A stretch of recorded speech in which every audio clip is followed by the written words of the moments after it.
to Musical Orbit's webinar on marketing yourself as a musician.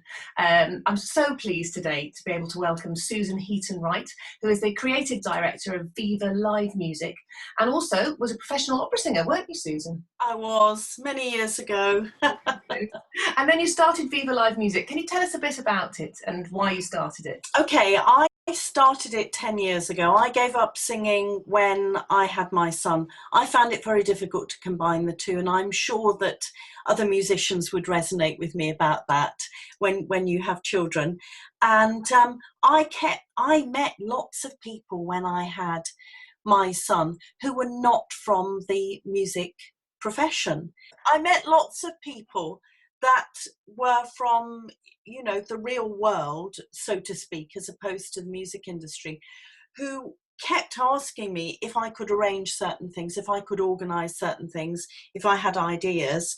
And it really went from there. And we were asked to organise things for a five-star hotel quite close to us in Hertfordshire, and it really went from there. The first couple of years we very much focused on the wedding market, and then we got more corporate bookings and expanded. I would say that 90% of our work is corporate business work. So that could be gala dinners, it could be doing award ceremonies, drinks receptions, all of those sorts of things. And so you're providing musicians of many different types for these? Yes, we have a small agency, and we make a point of using musicians that we have interviewed as well as auditioned as our sort of our core people, so that we can put with it's one of our USPs that we can clearly say that we really know the musicians and the entertainers, and that we know that they will be good and won't let the client down, all of those things. But we also have a production company, so more and more we are doing themed entertainment. So for example, last year we did things like a Rocky Horror type theme. I'll have to show you the photo of the gold shorts at some point.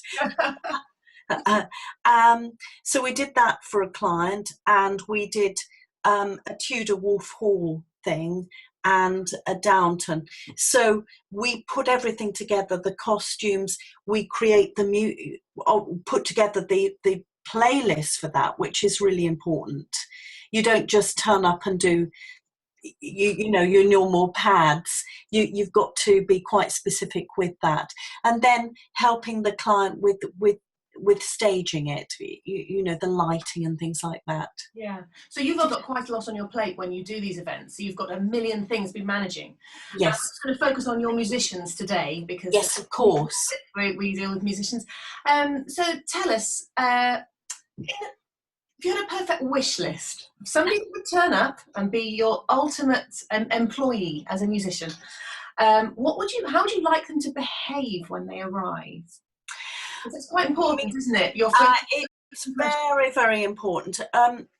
We have to remember that the musicians have worked really, really hard to achieve an outstanding level of skill in what they do.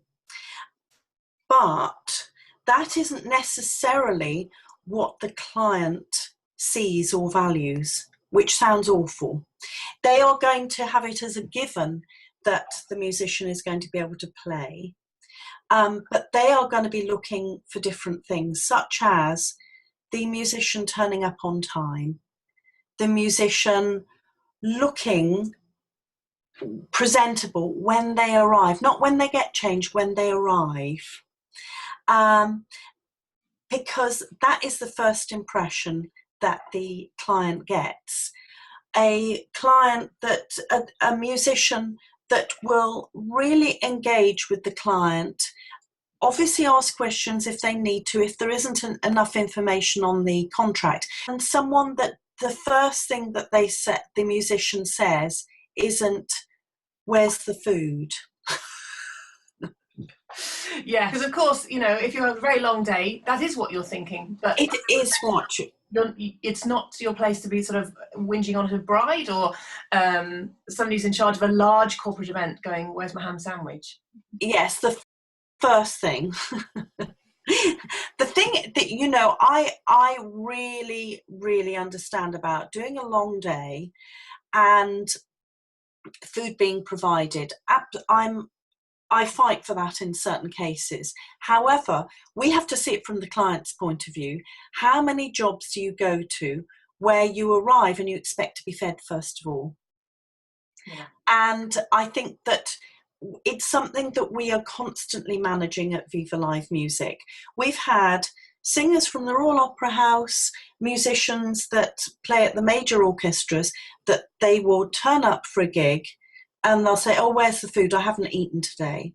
And it's mid-afternoon. That's not my problem. Yeah, I think being prepared before you turn up to these things, preparing for the worst eventuality. So supposing the food for some reason didn't happen, have a snack in your bag, right?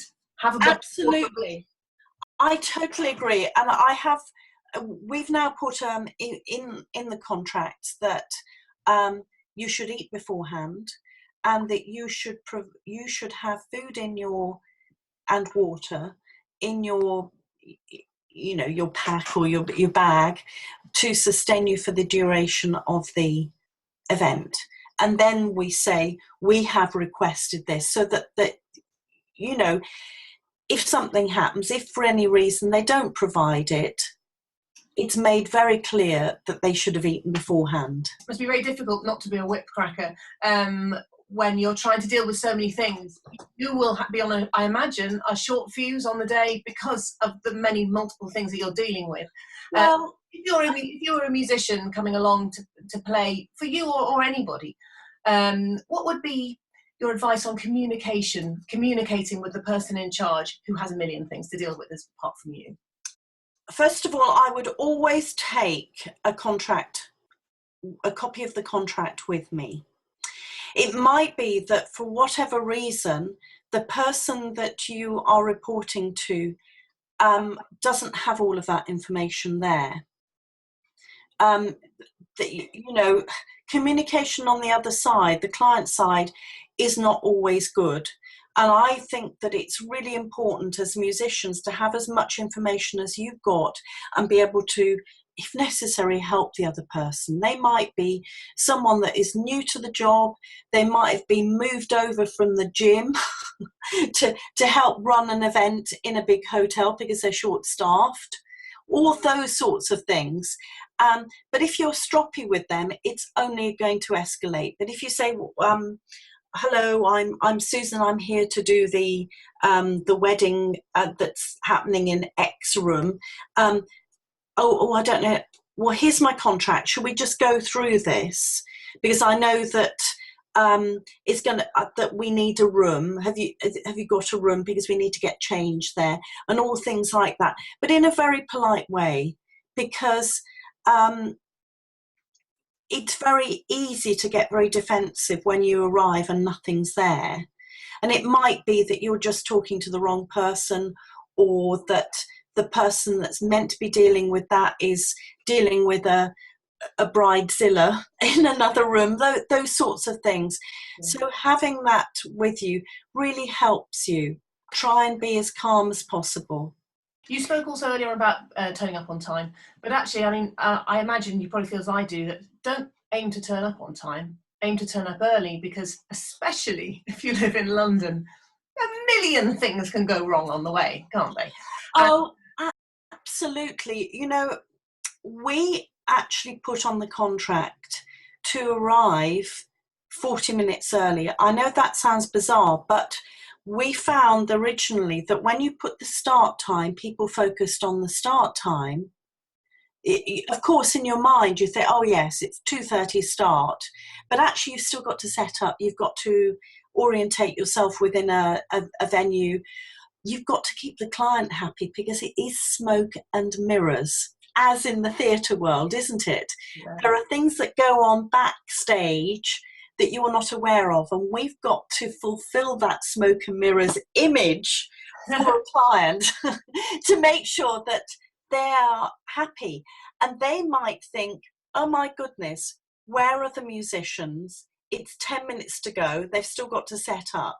Yeah. Yet you know it takes 2 minutes to do it.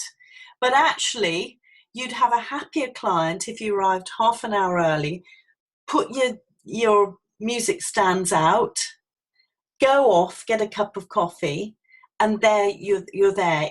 It's worth it, isn't it? Yes. It is worth it, and you probably get a free cup of coffee out of them for doing that. Now, perhaps you could just go on to a slightly more boring bit of it, which is accounts. Yeah, absolutely. I feel like that too. So this is a template invoice which you've sent over to us to have a look, and this is what you recommend. Well, everybody needs to send it, right, to get paid. The whole thing about payment is a difficult one. Because people have different expectations about being paid. And, you know, if you know the person that you are dealing with, if you're doing something for 50 quid as a favour, you might get cash on the night. Of course, you have to declare that from a tax purpose. But as a limited company, we have to keep really, really clear accounts, as I'm sure you have to do as well, Nicole. And we are not able to pay out anything unless we have an invoice. So when you have a musician phoning you up, shouting and screaming at you, you haven't paid me for 6 months, and yet they've sent you no invoices. Yeah. It's, you know, what can I say? Yeah. And of course, it's not your job to chase them up for an invoice. It isn't. And you know, we it's something that we have had to be very strict about, because there was a considerable amount of time that my accountant had to spend checking that people had been paid, and they had been. And people were saying, "Oh, I haven't been paid." I had one musician that booked a small orchestra and sort of was shouting and screaming at me, "I haven't been paid." So I had to contact my accountant, pay for her time to go in, and it had been paid 2 weeks before, and he'd obviously spent the money. And you know what, it's a really, really tricky one, but it's up to you as a musician to send in an invoice on time, check your bank balance before you chase. And I'll talk a little bit about chasing invoices in a minute.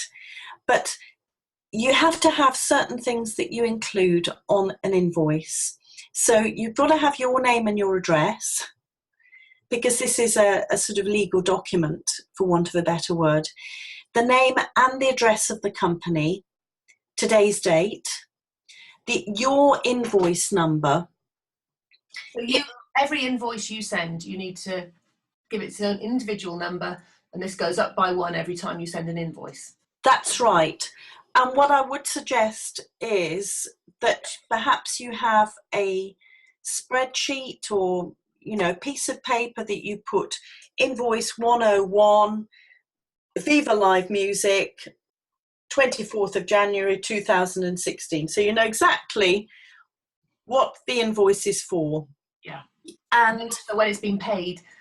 Yes, yes, have an extra column for when it's paid, but it's up to you to put that down, not to ask a company like Viva Live Music to ask if you've been paid. Also put the date and the details of the booking. So it could be 24th of January 2016, string quartet, Hatfield House, Viva Live Music. So you've got all of those things, so you can give that information. Yeah. Some companies that we deal with, and it probably wouldn't be further down the line, but sometimes they have their own code, or they're a sort of PO, which is a payment order, or maybe a number or a name of a particular event. So it's good to put that on as well as a reference. So if anything goes wrong, these are things that you can refer to. Yeah. Then you put your fee. If you have VAT, if you're VAT registered, you need to put that underneath and then do the total. Great. And of course, the payment details, terribly important. The payment details are very important, yes. Make sure that you have double checked that you've put the right bank name, address, sort code and account number.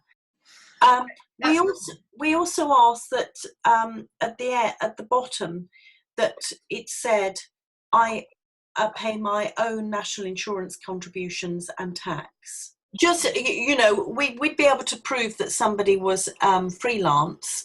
However, it's just to make it clear if who is paying national insurance. Yeah. I'm just going to just share the screen once more. You also sent me a very interesting article here, a little sheet about marketing material. So this is about marketing yourself and getting an agency like you to take them on. Is this what this is? Yeah, absolutely. We get a lot of people contacting us, and you know, I welcome anybody to contact us. We are in the process of reviewing who we've got on our books, and I'm just in the process of taking a new admin member of staff who will be dealing with this. But you know, there are a lot of people out there that are absolutely fantastic, and there are a number of people that I have wanted to engage with whom I'm still waiting 6-8 months later for any marketing material.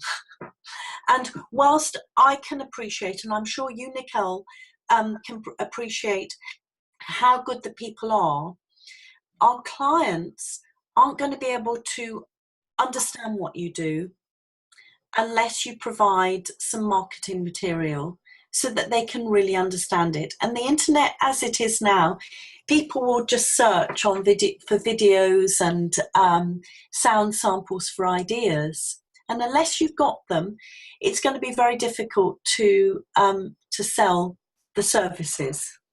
So you're suggesting that people get together videos, perhaps on their own YouTube channel, which is an extremely easy thing to do, isn't it? It is.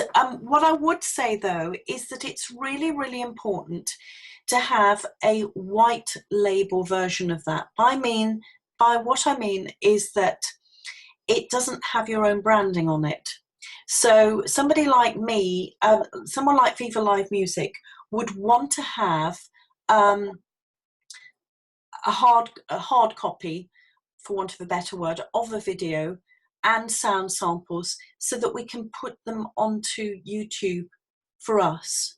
Because if we have a link to your YouTube account, some clients, and there are some clients that will sort of spend 5 hours getting 30 quid off by going directly to a musician. Yeah. So you want people to send it as a file, an email. Yeah, so it could be a link to somewhere on the internet. Yeah, or what some of our musicians do, and more of the savvy ones are doing it, I think it's brilliant, is that they create their own Dropbox folder with all of their marketing material in, and it's unbranded. So they will have a couple of files of videos, some photographs, some sound samples, their biog, some testimonials, perhaps some information about their playlists.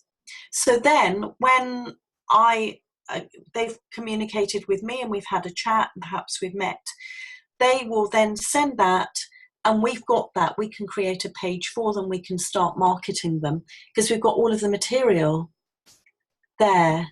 Yeah. And that's a really easy way to do it.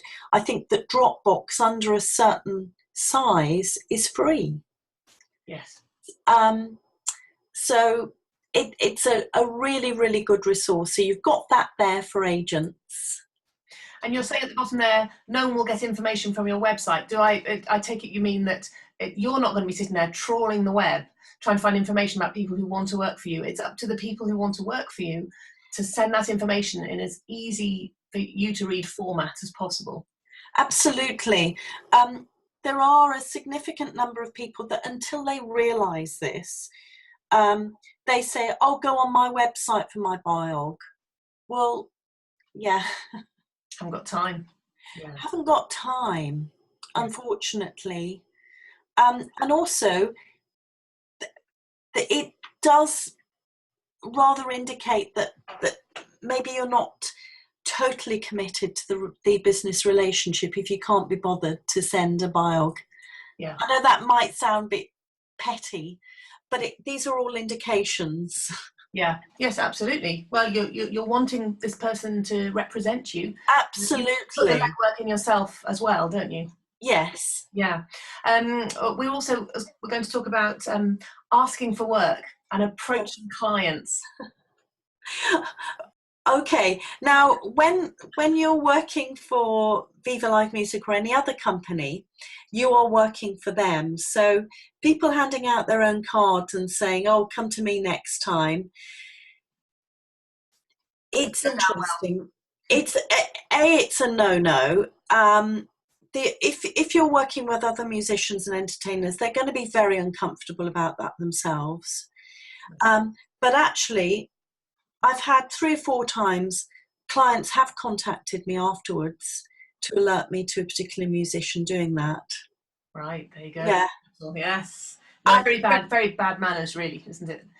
When you've gone to the effort to get them the work in the first place. Absolutely. But also, there is so much trust involved in all of this. And if a musician is showing their trust to you by doing that behind your back, it's breaking down the whole system of trust within the industry, in my opinion. Yeah, no, I agree with you. I'm absolutely with you on that. What about keeping in touch? Oh gosh, yes. One of the things with my new admin member is that we are going to all of the musicians, all of the entertainers, to make sure that we have got their current contact details.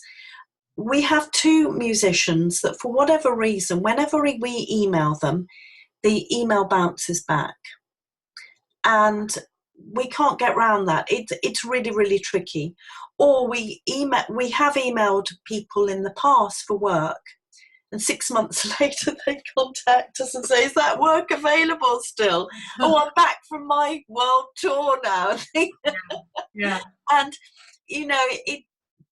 it's really useful to know if you are going on a world tour for 6 months, just to let us know.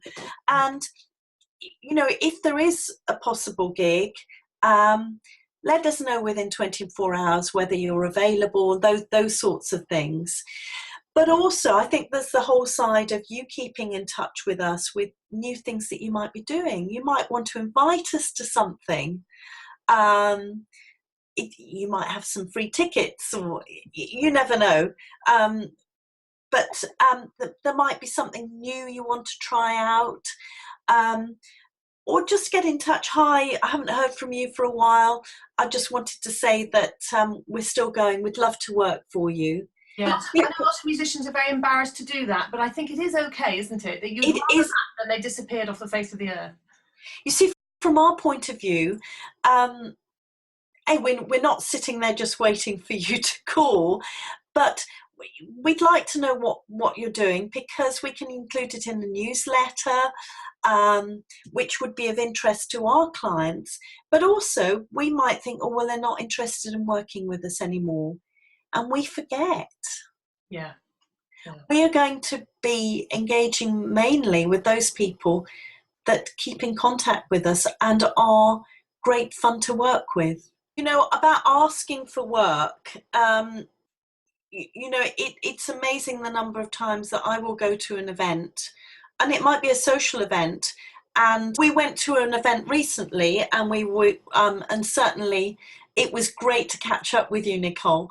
But there was another person there that was haranguing me for work on behalf of someone else, and was somewhat persistent.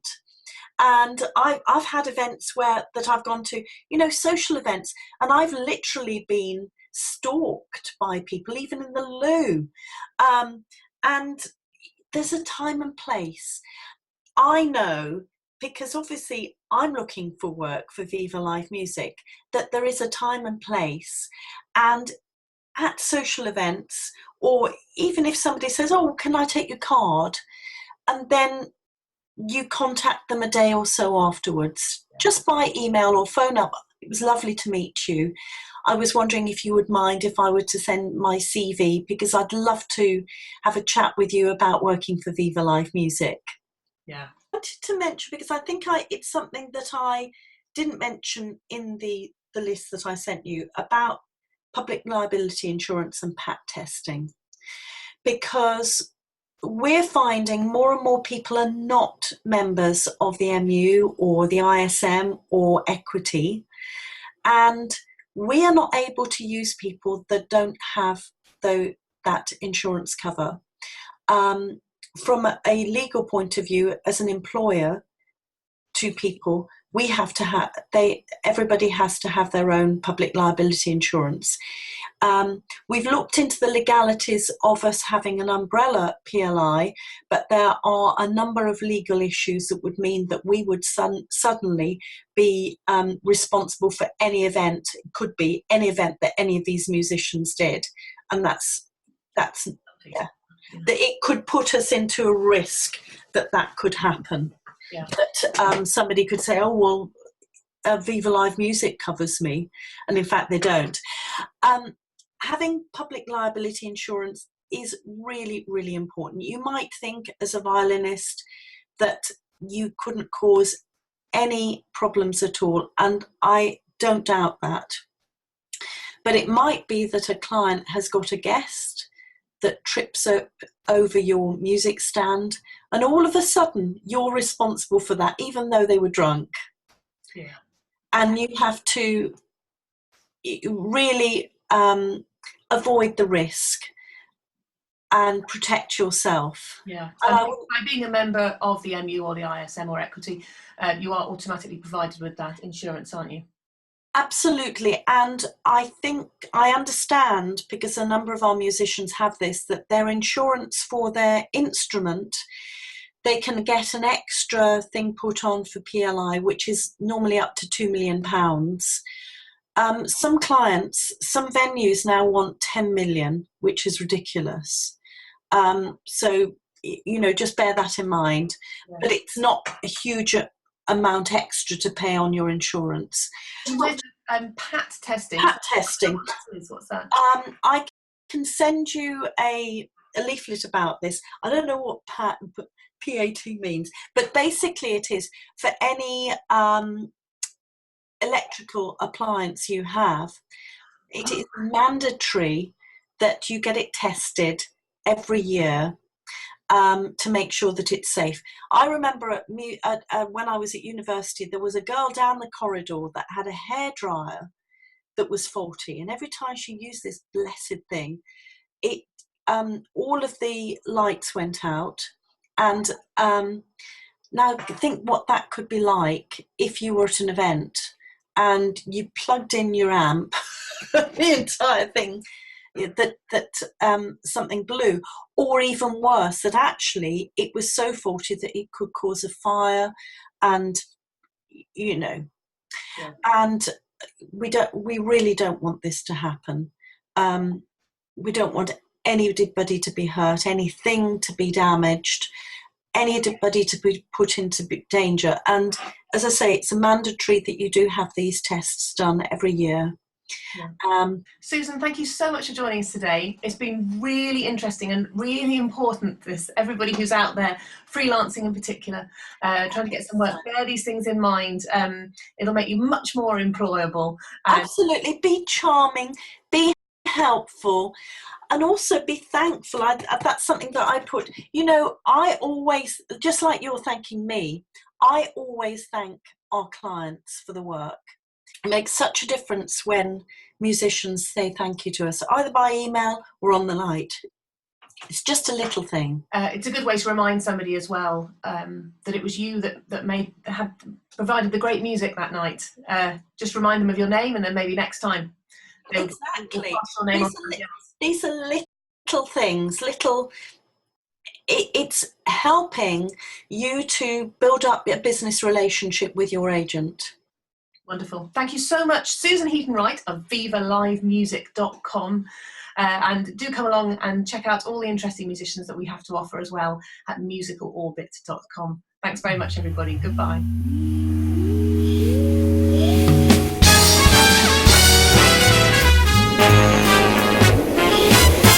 Our little friends are flying through the galaxy. Come on and join us on a science fantasy. You'll catch them swinging, whistling and singing, and they'll be bringing booms and things, zaps and things, on an unexpected journey through our universe. We'll all discover sound, some great, some weird, some worse, solving the mystery of North's history. Come on and join us inside magic, such crazy magic, audio magic, cymatic quest.